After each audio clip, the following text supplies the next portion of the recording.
Hello, आदाब, नमस्कार सबको। आज का जो हमारा विषय है वो हमारा रहेगा इस चीज़ के ऊपर कि nothing can make us happy. अगर मैं आपको आज अभी ये बोलूँ कि आपका ट्विन फ्लेम आपके लाइफ में आ जाएगा तो भी आप खुश नहीं होंगे, आपका माइंड खुश नहीं होगा। अगर आपका माइंड आपके ऊपर डोमिनेंट है तो आप खुश नहीं होंगे। अगर आप आगे की तरफ भाग रहे हैं और कुछ अचीव करने की कोशिश कर रहे हैं, देयर इज़ नथिंग रॉन्ग, कुछ गलत नहीं है अगर आप कुछ अचीव करने की कोशिश कर रहे हैं, पर उस भागदौड़ी में आप आज अपना नहीं जी रहे हैं तो आप उसको पाने के बाद भी खुश नहीं होंगे। अगर आप इंतज़ार कर रहे हैं राइट पार्टनर का अपनी लाइफ में और अगर आपको वो नहीं मिल रहा तो इसका मतलब आप अपनी लाइफ में प्रेजेंट में अपने आप के साथ एंजॉय नहीं कर रहे हैं। तो सोचिए आप किस किस्म के इंसान हैं। आप खुद के साथ अपनी लाइफ नहीं एंजॉय कर रहे हैं तो कोई और आपके साथ क्यों एंजॉय करना चाहेगा। आप खुद के साथ सॉलिट्यूड में खुद को नहीं पसंद करते, आपको कोई और क्यों पसंद करेगा। बहुत बार ऐसा होता है कि हम दूसरी चीज़ के ऊपर हमारा माइंड इस तरह से प्रोग्राम हुआ है कि हम आज में जी ही नहीं सकते, नाउ में जी ही नहीं सकते। हमें हमेशा नेक्स्ट मोमेंट या नेक्स्ट चीज़ की तरफ जाना चाहिए। यकीन मानिए, जब आप प्रेजेंट में जीना शुरू करेंगे तो आपका ट्विन फ्लेम आपको फॉलो करने लग जाएगा। वो आपके पाथ पे लीड करना शुरू कर देगा, डायरेक्टली या इनडायरेक्टली। अगर आप राइट पाथ पे हैं, खुद के ऊपर वर्क कर रहे हैं, सेल्फ लव के ऊपर वर्क कर रहे हैं, तो यकीन मानिए वो भी आपके पीछे पीछे आपके फुटपाथ को फॉलो करते हुए, आपके फुट स्टेप्स को फॉलो करते हुए वो आपके पीछे ज़रूर आएंगे। और जब हमारा सोल ब्लूप्रिंट सेम होता है तो एक इंसान जो स्पिरिचुअल ग्रोथ की तरफ बढ़ता है तो दूसरा उसके पीछे पीछे बढ़ना शुरू हो जाता है। आज मैंने रेडियो पे सुना कि एक गर्लफ्रेंड अपने बॉयफ्रेंड को एक सॉन्ग डेडिकेट करती है और I don't remember song, but वो सॉन्ग भी ये बोलती है कि तू मेरा ही है, तू किसी और का मत हो जाइयो, तू सिर्फ मेरा ही रहेगा। ये प्यार नहीं है, इसको हम पोजेशन कहते हैं, इसको हम अटैचमेंट कहते हैं। प्यार का मतलब ये है, अगर आपका ट्विन फ्लेम किसी और के साथ शादी करके खुश है तो आप उसकी खुशी में खुश रहना सीखेंगे। अगर आपका ट्विन फ्लेम प्रॉब्लम में है तो आपको उनकी प्रॉब्लम अपनी प्रॉब्लम लगेगी। वो आपकी ईगो है जो सेटिस्फाई होती है कि आपको फिज़िकली वो साथ चाहिए। और जब आप कोई पार्टनर चूज़ करें तो ज़रूर से ये देख लें आप क्यों चूज़ कर रहे हैं। मोस्टली लोग जो भी पार्टनर चूज़ करते हैं वो इसलिए चूज़ करते हैं क्योंकि वो कहते हैं यार अकेले हम बोर हो गए, तो चलो शादी कर लेते हैं या गर्लफ्रेंड ढूंढ लेते हैं या बॉयफ्रेंड ढूंढ लेते हैं, चलो बोरियत दूर हो जाएगी।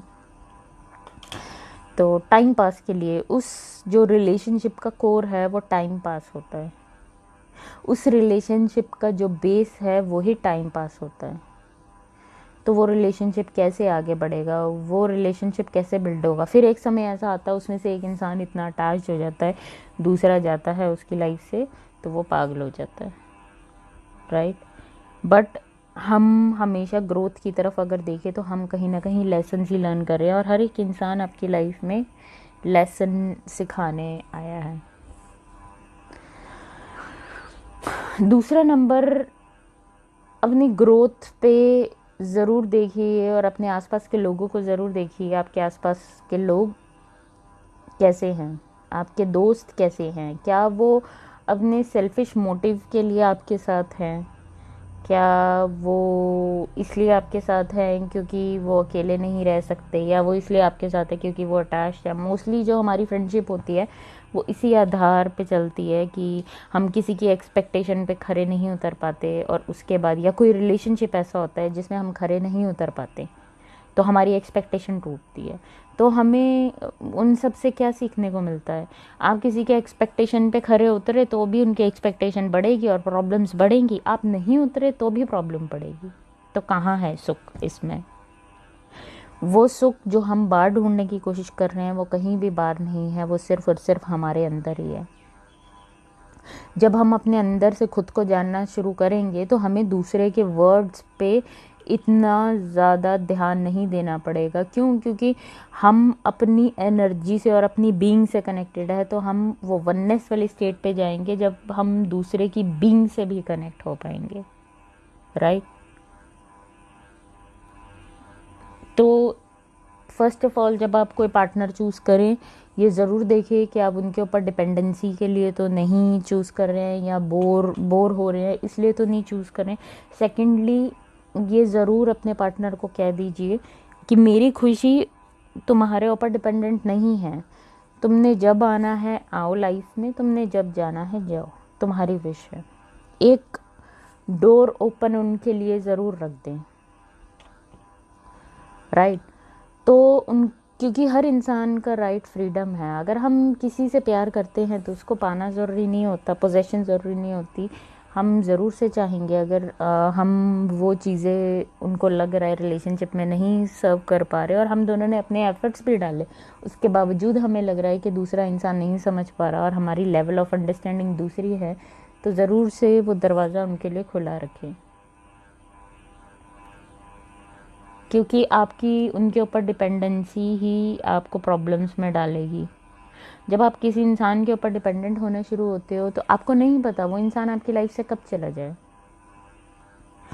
और आपने 20 साल मान लीजिए फॉर एग्जांपल उस इंसान के साथ काटे और उस इंसान की डेथ होगी, आप डिपेंडेंट इतने ज़्यादा थे, आपको उनके बिना कुछ सूझ ही नहीं रहा,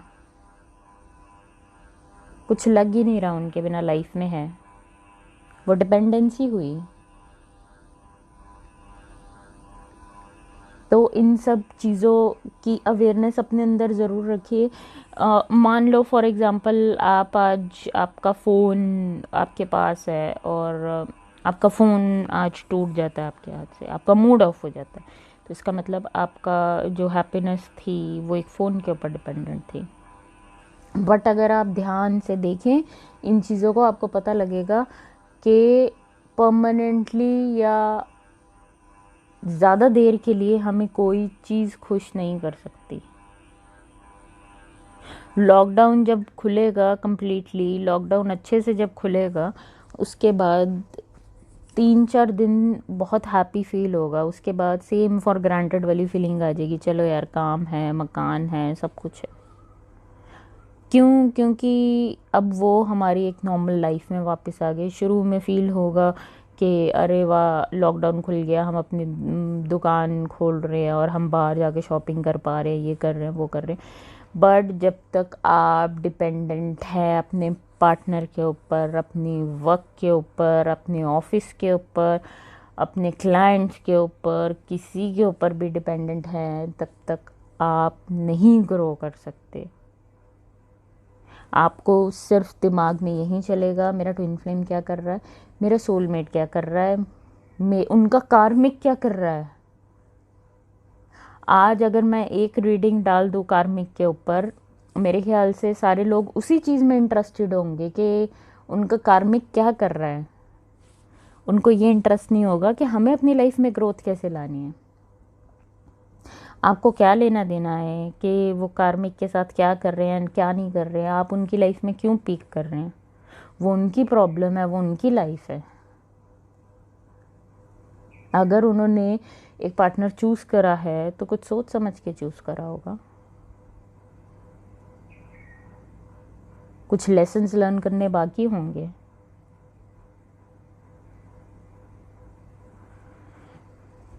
डिपेंडेंसी किसी चीज़ के ऊपर भी हो सकती है, किसी इंसान के ऊपर भी हो सकती है, और जब तक हम आज में हैप्पी नहीं हैं, हमें कोई चीज़ और कोई इंसान खुश नहीं कर सकता।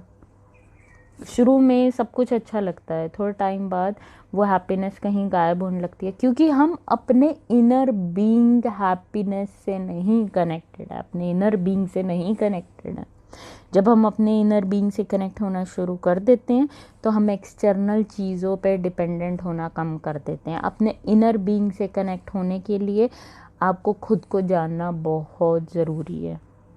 जिस तरह मर्जी जानिए, जिस तरह अपने ऊपर वर्क करना है करिए, बट अपनी डिपेंडेंसी रिलेशनशिप्स में, ट्विन फ्लेम्स में, इन सब में मत करिए। अपनी इनसिक्योरिटी को ऑब्ज़र्व करिए। सबसे बेस्ट तरीका अपने माइंड को ऑब्ज़र्व करिए। मान लीजिए फॉर एग्ज़ाम्पल आपका नाम मेघा है, फॉर एग्ज़ाम्पल आपका नाम राहुल है, तो आप अपने माइंड, आप ये ऑब्ज़र्व करिए कि मेघा क्या कर रही है, मेघा क्या सोच रही है, मेघा इस टाइम क्या करना चाहती है, एक डिस्टेंस के साथ। आप ये देखिए कि राहुल क्या कर रहा है, राहुल क्या सोच रहा है, राहुल कहाँ जा रहा है। एक डिस्टेंस मेंटेन होगा। जब आप अपने और अपने आइडेंटिटी के बीच में गैप देखने लगेंगे, उसके बाद आप लाइफ में ग्रो करने लगेंगे, क्योंकि आपको पता लगेगा I am not this body, I am not Rahul, I am not Megha, I am not even. हम बोलते तो हैं कि हम सोल हैं, सोल हैं, सोल हैं। I am beyond soul, I am bigger than that, I am a true warrior. इन सब को देखने के लिए अपनी आइडेंटिटी से डिटैच होना बहुत ज़रूरी है। अपनी आइडेंटिटी से डिटैच होना शुरू करिए। मत सोचिए, मत देखिए कि दूसरा इंसान क्या कर रहा है। उन सब अटैचमेंट से बाहर निकलिए। थोड़ा वक्त लगेगा, ज़रूर लगेगा। ईगो उतना डबल रेट पे वापस आएगी। ईगो बोलेगी अरे तू कैसे ऐसे छोड़ के जा रहा है बीच में। ईगो बहुत पावरफुल होती है, पर आपकी कॉन्शियसनेस और आपकी ऑब्जर्वेशन उससे ज़्यादा पावरफुल होनी चाहिए। आपकी विल पावर, आपके अंदर की स्ट्रेंथ उससे ज़्यादा पावरफुल होनी चाहिए। आपकी चाहत उससे ज़्यादा पावरफुल होनी चाहिए कि मुझे इस सिचुएशन से निकलना है। ठीक है ना? तो ये आज का विषय था हमारे बीच में। Thank you so much. अगर आपको अच्छा लगा हो शेयर ज़रूर करिएगा, लाइक करिएगा एंड सब्सक्राइब करिएगा। धन्यवाद।